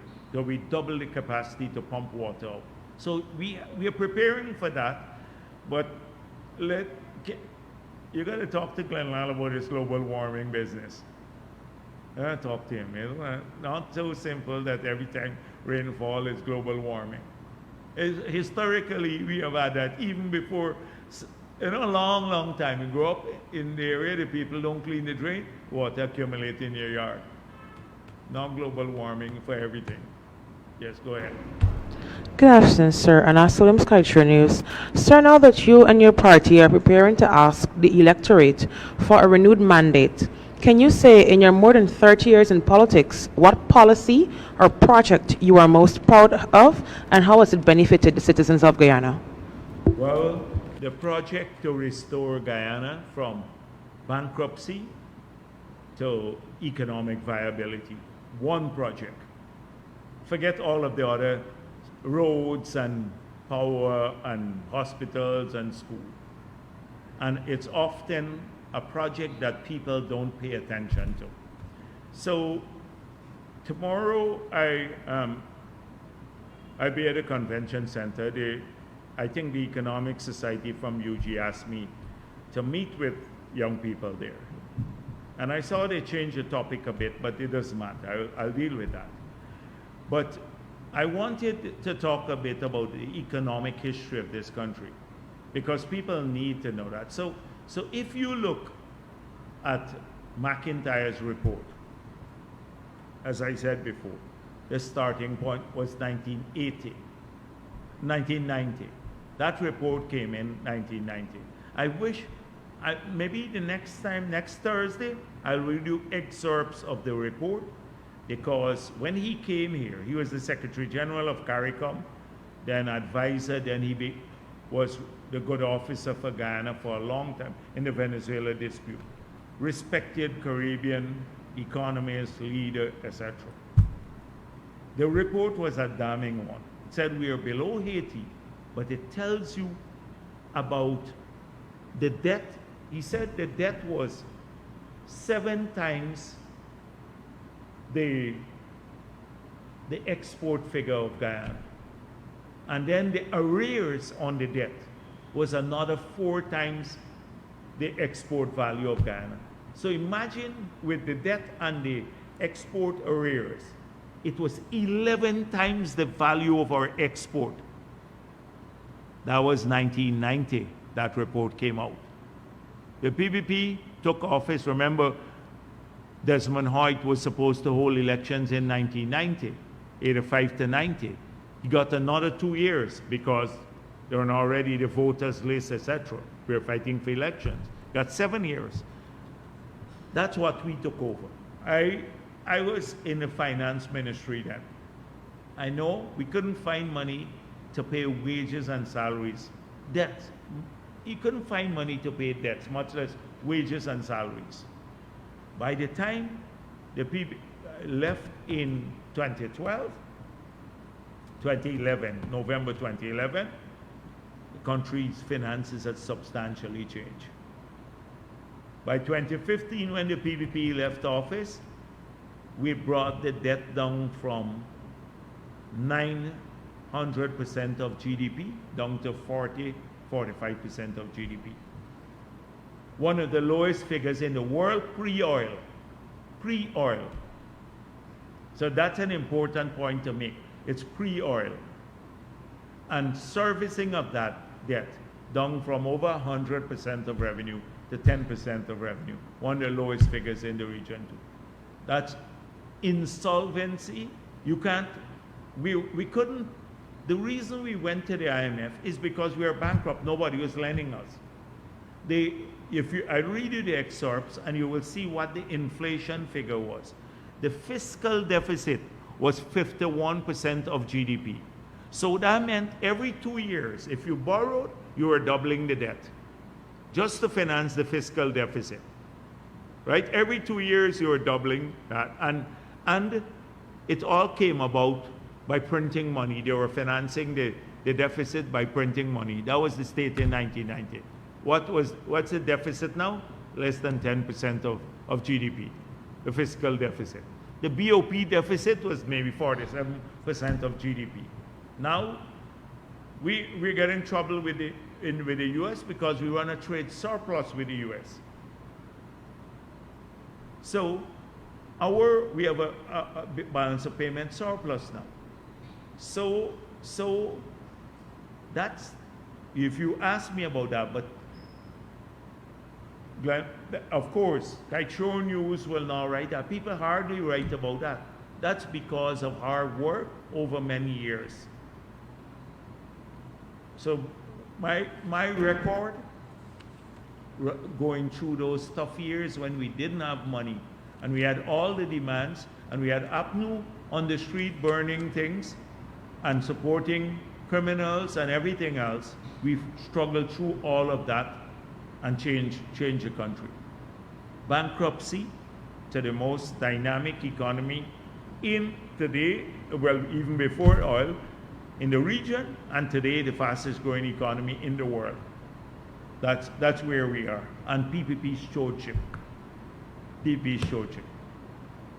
And along the way, we dealt with education, healthcare, we expanded, even whilst paying back the debt and getting the write-off. Tough road, It was a tough road. Now it looks easier because we have some more money.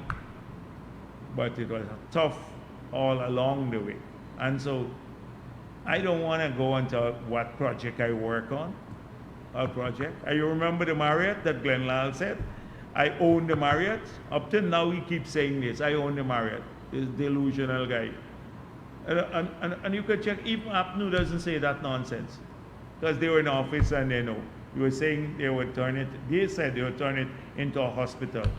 They were opposed to that. They were opposed to the stadium. They were opposed to the Burbage Bridge when we built that. They were opposed to the convention center. They were opposed to CARICOM headquarters. All those things in the years when we didn't have all the money, but we pursued them.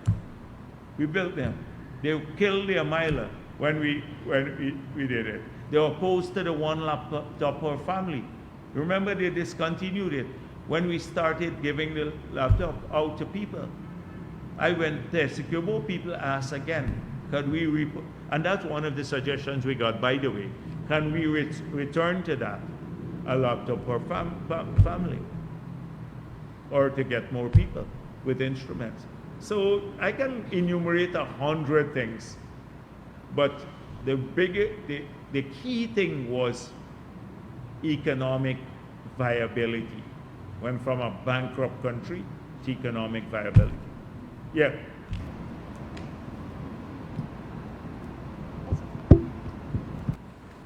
Yeah. Anything else? Thank you. Thank you.